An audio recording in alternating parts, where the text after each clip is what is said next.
Welcome to our channel, Behind My Story. Please like, share and subscribe. He was a dream, the future, or so I thought. But my love was cursed right from the start. Sounds a bit confusing, right? Let me explain. But first, I should probably introduce myself. I'm Carolyn. I was a dreamer. I dreamed of a good, warm, stable, successful life. I wanted a good job. And I wanted to travel around the world a bit with Helen. She was my best friend. We virtually shared the same dreams, and hobbies, and interests, and lifestyles. We've been friends since we were kids. People often thought that we were sisters. I did too, in fact. She even got jealous if anyone tried to get close to me. Every day, Helen and I worked a little more towards our dreams. Once, when Helen and I were traveling with some of our friends, we had a problem with the hostess on the plane. A gentleman intervened and cleverly solved our problems. His name was Danny. I liked him. A lot. I thought about him often.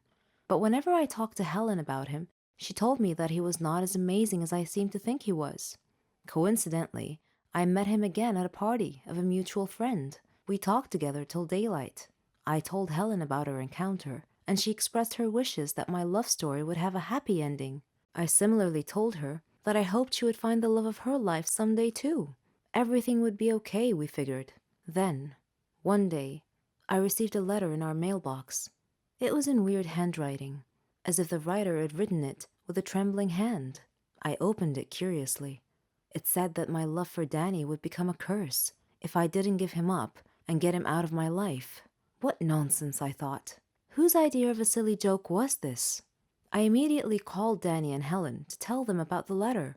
Danny laughed, but Helen was worried and suggested that I should be careful from now on. That same day, Danny had a horrible car accident, but fortunately he wasn't hurt. A detective investigating the case determined that his car brakes had been tampered with. In another incident, a car almost hit me, but it swerved away at the last minute. When I mentioned this incident to Danny, he tried to calm me down and told me to just forget about it. He gave me a beautiful bracelet as a present and proposed. We got engaged, and I couldn't have been happier. I wanted to show the bracelet to Helen, but somehow I seemed to have lost it. I couldn't find it anywhere. Anyway, when I told Helen about his proposal, she was thrilled for me. I spent days shopping for just the right wedding dress. I was so busy with preparations that I forgot all about the ominous letter. I went to the wedding hall early to make sure that everything was ready and prepared. Helen was helping me, and Danny kept calling me to make sure I was all right. Suddenly, the lights went out. I called out to Helen, worried that she might have tripped and fallen when the lights were out.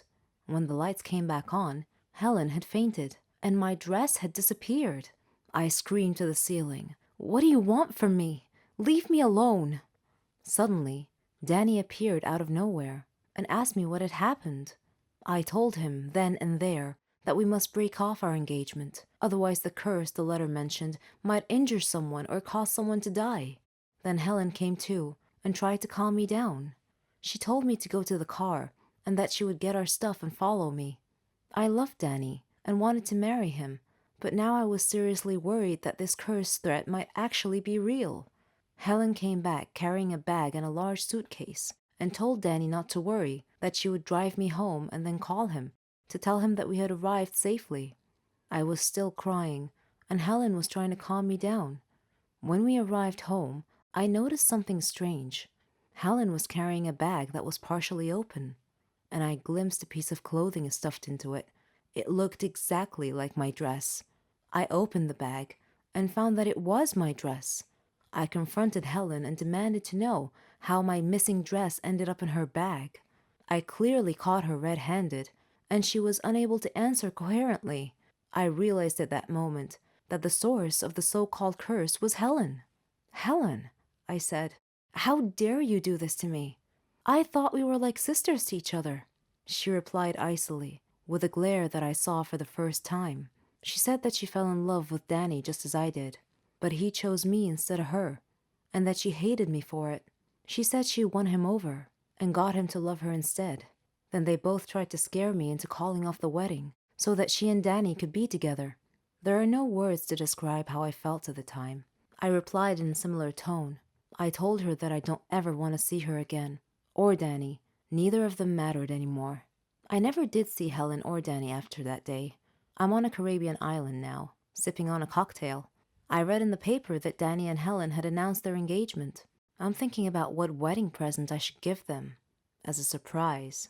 Some people live their lives not fully appreciating what others do for them. They start taking things for granted, thinking that that's exactly how it's supposed to be. Parents sacrifice a lot for their children, and when the children appreciate and try their best in life, that would be worth more than any words can ever describe. My name is Megan, and I hope to inspire you with my story. I lived with my father and my sister Marlene after the death of my mother, who died from an illness. Though I was only 18 at the time, I became responsible for taking care of the whole family. I did everything for them: cooking, cleaning, washing. My father was a great man, and he did his best to make us happy. I supported both my sister and my father. We faced everything together. There was one more person in my life, my neighbor, Dave. We practically grew up together, and our dreams grew with us. He knew everything about our circumstances and supported me often. He proposed to me and we got engaged. Dave chose a flat near my family so we would be close to them. That was very thoughtful of him. We got married and started our lives. I was determined to finish college, and Dave helped me in every way that he could. He proved to me every day how responsible and considerate he was. One day, while cleaning the house, my heart started beating rapidly, and I couldn't breathe well. I was barely able to call out to Dave, who came immediately when he heard me cry for help. I had had this symptom before, when I was younger, but I never told my father, because I didn't want to worry him. Dave took me to the hospital, where a doctor said that I had a serious heart condition. And not just that, I was pregnant too. Pregnancy and a heart condition do not make a good combination, so we had to choose between the baby's life and mine. My father and Dave asked me to abort the child. Though they tried really hard to persuade me, I resolutely refused.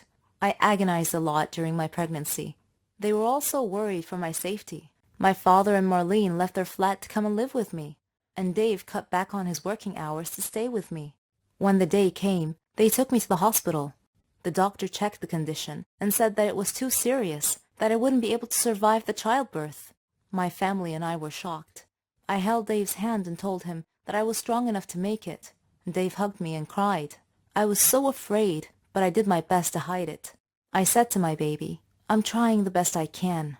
I'm fighting so that both of us could have a life.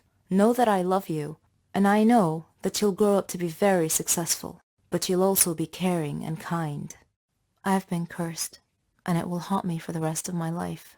It all began with a joke at first, but some jokes have serious consequences, and when this happens, your life becomes an uphill struggle.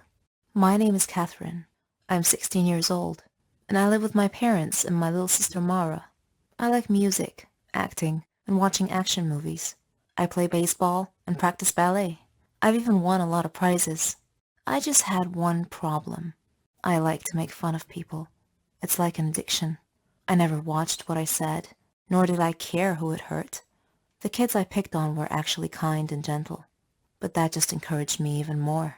My friends were exactly like me. In fact, I was their leader. We walked like we owned the school. We had a classmate named Norman. He wasn't exactly what you'd call in good shape. He was quite the opposite of fit. During class breaks, my gang and I would steal his lunchbox and throw it around each other, keeping it away from him. We watched him run trying to catch us, but he'd stop halfway. The extra weight didn't help him, and he'd quickly run out of breath.